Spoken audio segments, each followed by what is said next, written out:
How's it going, everyone? Today we are going to do something a little bit special and interesting. So I wanted to talk about some of the most key takeaways that I have learned or have been really emphasized in interviewing some of the most successful real estate entrepreneurs and real estate investors that are in my network and that have been on my show. So I wanted to go through these in no particular order and talk about some of the takeaways and what you can learn when reviewing deals or pursuing entrepreneurship or being in business in general. So the first takeaway I want to talk about is in a conversation that we had with Jeremy Roll, which was reading between the lines to verify who you're making a bet on. So when assessing a private real estate investment opportunity, the person you're making a bet on is far more important than the property in which you're investing in, the market or the asset class itself, or any other analytical metric. In fact, in episode 1, Jeremy uses an example to paint the picture that you can invest in one of the most highly desirable markets in the world, such as Beverly Hills, in a 100% occupied building. But if the manager runs the building to the ground, doesn't take care of the issues that are coming up on a day-to-day basis, or even commits fraud or something like that, the investors are going to lose money every single time. So once you realize this, it's important to take the steps to assess who you're dealing with and whether or not they can be the type of person that you want to be making a bet on.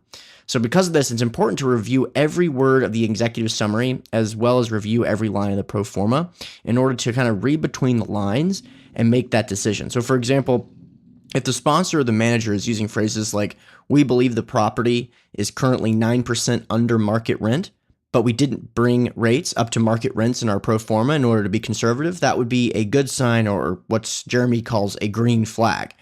Conversely, if the operator is assuming that rental rate increases will be significantly higher than expense rate increases, for example, if the rental rates are increasing by 3% with expense rates only increasing by 1%, without a justification for this, that would be a sign that the sponsor is being aggressive and potentially setting expectations too high, something that would be considered a yellow or a red flag.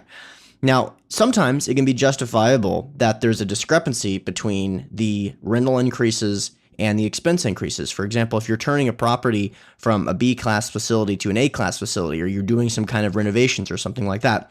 But that all needs to be substantiated by comps. And then the key there is that once that value add policy is implemented, the rental rates should increase in lockstep with or very close to the expense rates. And if they're not, there needs to be a really good justification for this.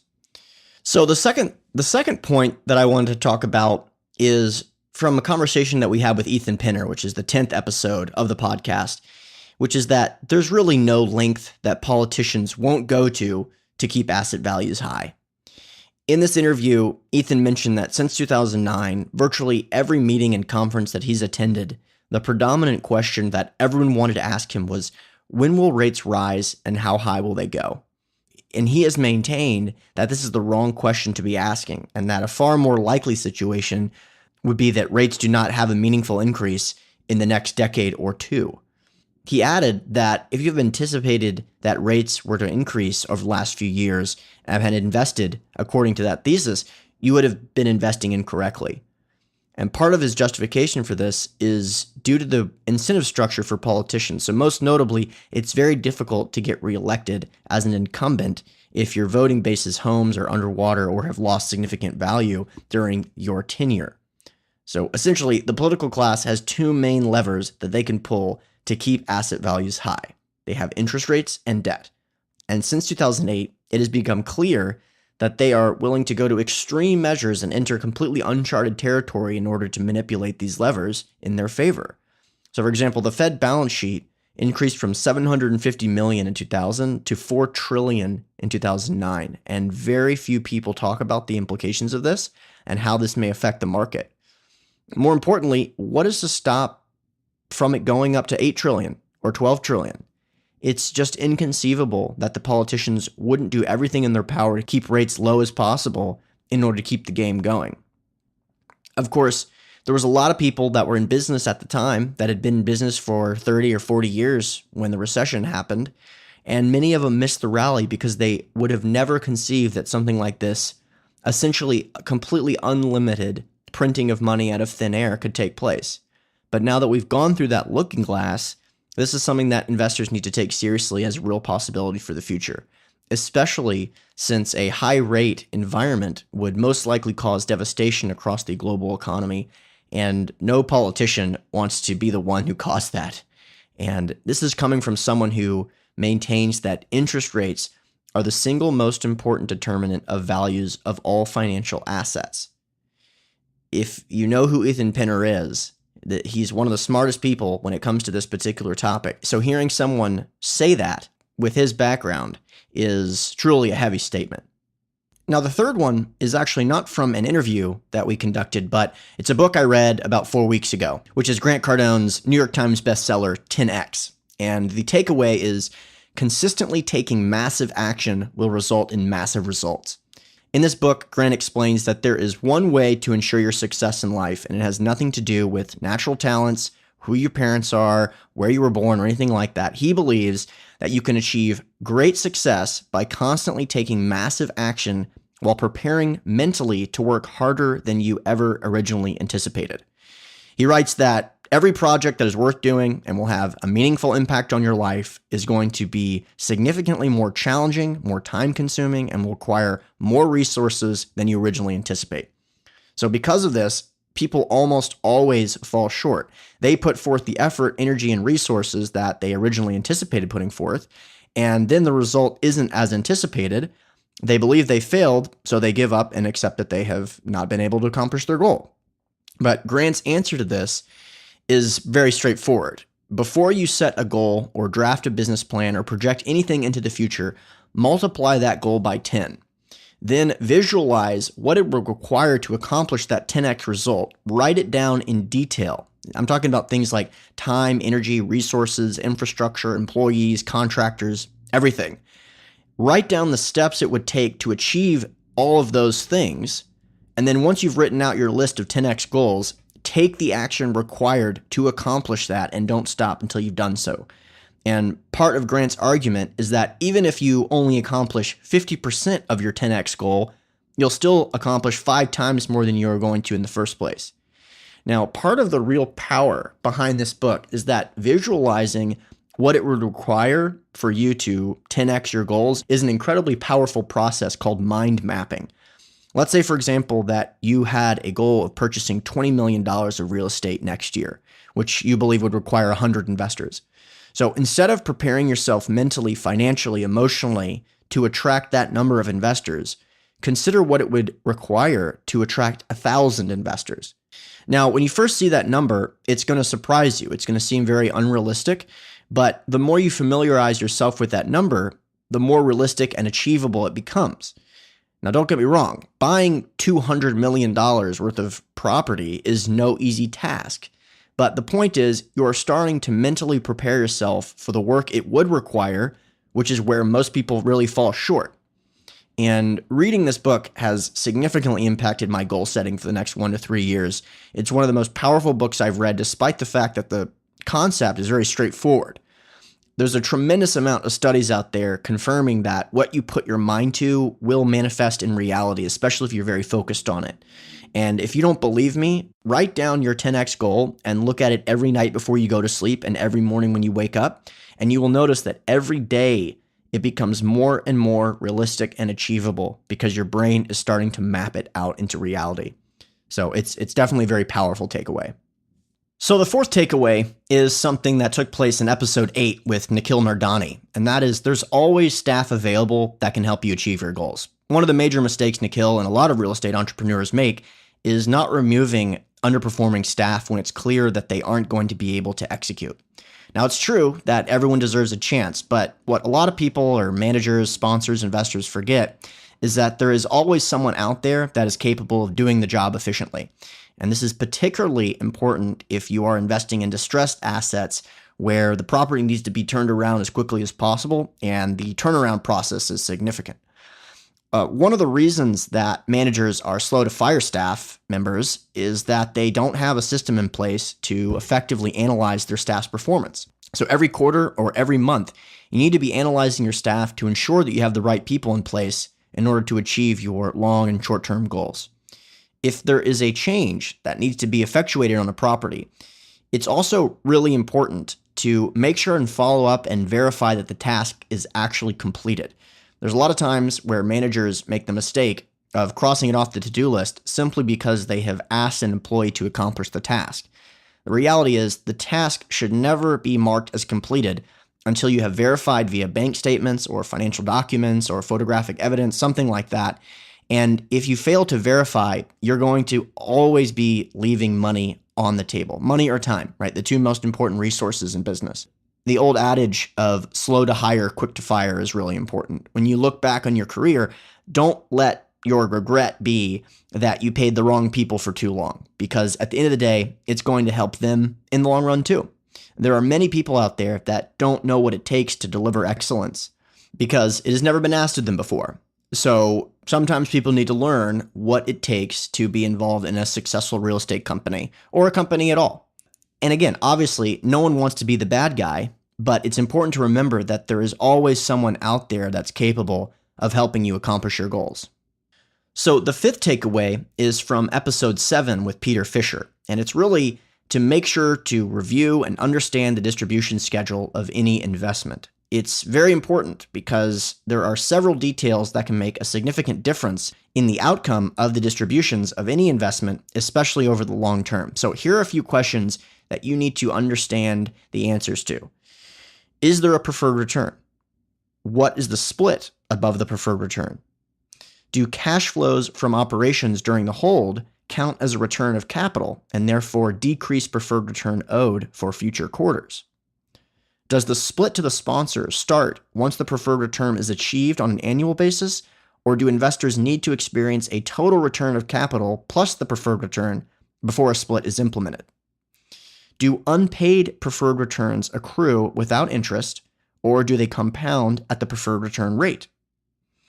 In what order is capital returned in the event of a capital event, which is a sale or a refinance? In the event of a refinance, does 100% go to the investor, or is there a split to the sponsor? Now, remember that sponsors and managers, they're not attorneys. I have found many cases in my career where the sponsor, the manager, what they intend is not accurately reflected in the documents. So make sure that everything lines up together and that you have an answer to each of these questions, because the distribution schedule is one of the most important provisions in the operating agreement. The sixth takeaway is from episode 12 with AJ Mara, which is that relationships are the most important part of any hard money loan. AJ is the co-founder of More Financial, and he explained that there are several ways to protect your investment when investing in hard money loans, but the relationships will make or break the deal over the long term. Yes, it is important to check title, pull comps, verify insurance, confirm that the property is in good standing, utilize conservative loan to values, etc.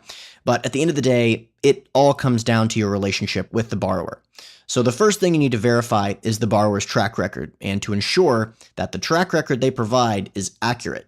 There are many times that More has gone to pull title on properties only to find that the properties claimed by the potential borrower were actually completed by other teams. And they may say things like, I'm a partner in the LLC but not a managing member, and things like that.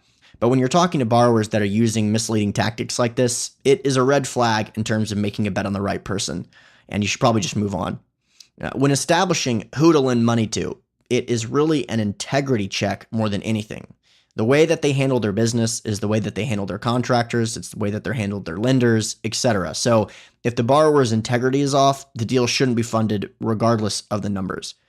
AJ believes that one of the reasons that More has had significant success in their business is due to their upfront borrower-focused due diligence process coupled with their servicing strategy, which mandates regular communication with the borrower during all stages of the flip. So More services all of their notes and does not service notes which they do not create. This means they control the entire process. Additionally, it's critical that the borrower has one point of contact during the entire life cycle of the flip. The truth is, when problems come up, that human and relationship element is the reason borrowers will resolve the matter and make sure resolving the matter is at the top of the list. The moment that you remove that human element, borrowers feel like they're dealing with a corporation, and the likelihood of default increases significantly. So make sure that you're establishing a relationship with the borrower. Make sure that the person creating the note is the same team that's servicing the note. And the minute that you create a note and have a third-party servicer service the debt, you're significantly increasing your chances of default. Again, business is just all about relationships. So it may sound easier to outsource the servicing, but make sure that it's all being done in-house by the person that created the debt, and that's the ideal situation. The seventh takeaway is from MC Laubscher of episode 15, where he explains that he operates his entire business from the perspective of abundance rather than scarcity. Most people view the world as if every other person's success somehow detracts from them, and the reality is very much the opposite. What is far more likely the case is that the more successful the people are that are around you, the more successful you will be. So in order to supercharge this, MC goes out of his way to help other entrepreneurs and business owners in any way possible. His podcast, The Cashflow Ninja, is a great example of this. Over the course of the last year, MC has interviewed some of the most successful entrepreneurs in the world, and many of the conversations include very valuable information, all of which he has provided to the public for free. And he has grown his business by leveraging his network and helping out those that he looks up to, which has later resulted in them returning the favor in a variety of ways. And I can relate to this on a lot of levels. The Cashflow Connections podcast has provided information from some of the most successful real estate entrepreneurs in the US. And when I was getting started in real estate, nothing like this existed. And if it had, my learning curve would have drastically changed. If you've listened to podcasts about me talking about how I used to go to 3 to 5 networking events every single week, anywhere within 2.5 hours of LA, I've been to those networking events because that's how I learned in the past. But now that we have the podcast, the reality is I could turn the podcast into a paid service or create a course that costs $1,000. There's many courses out there like that, but I have forgone doing this in exchange for building a solid listener base and helping more people and increasing the sphere of education. In fact, every time I think, man, this is a really high level topic and these questions are really sophisticated and this content is really, really sophisticated, I probably shouldn't be doing this for free. Every time I think that, that's when I know that we're onto something and I ramp up my efforts in order to deliver great content to the listener base, all from this kind of perspective of abundance. This recent conversation with Antonio about underwriting multifamily investments is a great example of that. The fact that he was willing to come on the program to talk in that kind of level of detail for free, and that we were able to provide the content to the listener base for free, is really a staple of this mindset and something that I'm really proud of. So the eighth takeaway is actually from a Lewis Howes interview with Gunnar Lovelace, who is the co-founder of Thrive Market, which is an online retailer of whole food, non-perishable products. Gunnar grew up very poor, and he suffered from some traumatic experiences growing up, and he also dropped out of UC Santa Cruz. When Thrive originally went to raise money from VCs, they were basically just told no. Not, we will call you, not, we will look at your financials and make a decision, nothing, just basically just get out of the office.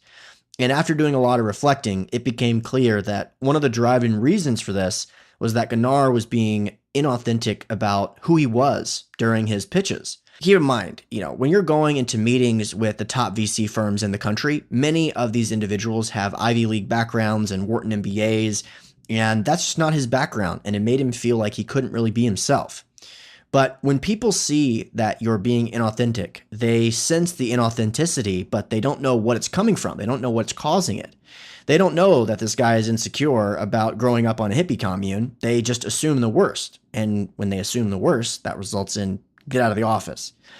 But as soon as Gunnar started becoming more comfortable with who he was and his delivery was becoming more authentic, he started to mention his background in his pitch. And his co-founder, Nick Green, got a perfect score on the SAT, went to Harvard. And so his dynamic, they kind of played with that saying, I'm Tweedledee and Tweedledum. Now, of course, the reality is both of them are incredibly smart, incredibly talented entrepreneurs, but that became kind of their pitch.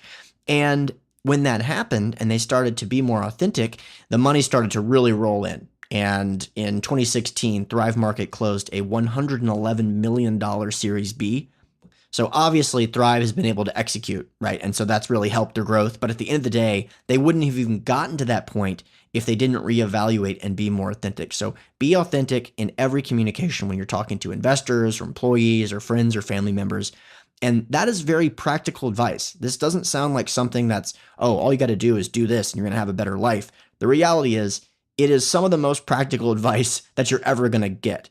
Every single person listening to this knows that any time that they've been able to be more authentic, be more honest, be more true to themselves, the results have been really positive. So that's kind of the takeaway there. So the ninth takeaway is to make sure to look at the entire financing terms in order to assess whether or not the loan is aggressive or conservative. This is a really important topic in which my learning has changed over the years. Traditionally, when I would see loan terms, which would include 5 years interest only, I would assume that the sponsor was being aggressive in order to supercharge the cash flow during those years rather than pay down debt and further secure the equity position, which would be a more conservative strategy. Well, in episode 4, Jason Post helps clarify why it's important to look at the whole picture when determining whether or not the loan is conservative or not. So for an example, he is taking on a loan with the following terms: 65% loan to value, 10-year term, Fannie Mae or Freddie Mac loan with 5 to 7 years of interest-only financing. Additionally, they will get a decreased rate on the interest due to the lower leverage point, and they will get a further discount on interest because those agencies have a FHA mandate to lend to those types of properties. So cumulatively, this will result in 2x debt service coverage ratio. That means that they have the capacity to pay twice the debt service, which is very conservative. Now, when you look at the whole picture there, you can see that this is a fairly conservative loan with a very high debt service coverage ratio, particularly for something like multifamily. Now, granted, a part of that is because the loan isn't being paid down, but it's important to recognize that the LTV is already significantly lower than it would have been if it was a 75% loan to value loan with amortizing payments that started in year 2 or year 3, for example. And this is something else that Jason mentioned, which is that the key in this part of the cycle is the leverage you are utilizing. So again, it's really important to take a look at the whole picture in order to establish where you are in that scale. So the 10th takeaway is a book I've read a few weeks ago. I've been really crushing a lot of books recently, reading in the morning, reading in the afternoon, getting as much knowledge into my brain as possible. This book is Miracle Mornings by Hal Elrod, who made it a goal of finding out the morning routines of some of the most successful people in the world. After conducting countless interviews and researching endlessly, he realized that he had been consistently getting similar answers and wondered what would happen if he combined the most popular and incorporated all of them into his morning routine. Now, I know what you may be thinking. I'm not a morning person. I can't do this stuff. Well, neither was Hal, nor was I, but this book has significantly changed how my day starts for the better and has significantly impacted my outlook on the next few years, particularly because of some of the strategies, which I'm going to explain momentarily. So each morning, the author suggests that you set your alarm for 30 minutes to an hour earlier than you normally would, stop hitting the snooze button, this is really important, jump out of bed and do the first morning activity that really wakes you up. This is usually something like brushing your teeth, drinking a big glass of water, taking a shower, all of the above, those activities. And once that activity is complete, Hal suggests that you complete each one of what he calls the savers, which is a mnemonic device for remembering the following morning rituals. S for silence, A for affirmations, V for visualization, E for exercise, R for reading, S for scribing. And you can mix and match the order to best suit your preference. So here's an example of my morning routine. So my alarm clock goes off, I jump out of bed, jump in the shower, brush my teeth, drink a glass of water.